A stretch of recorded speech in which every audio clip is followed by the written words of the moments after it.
তোৰ গাত কি আছে অ ইমানবোৰ জৰি আনিলো মাত্ৰ 2 আঙুলহে নাতে ৰ এইবাৰ গৈ দীঘল জৰি ডাল আনো আৰু পাণ্ডে পাৰিব আৰু আজিও সি নাপায় নিজে নিজে বান্ধ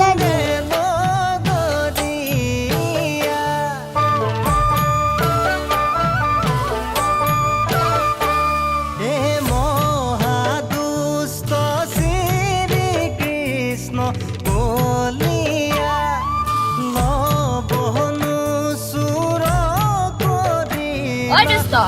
থাক তই ইয়াতে আজি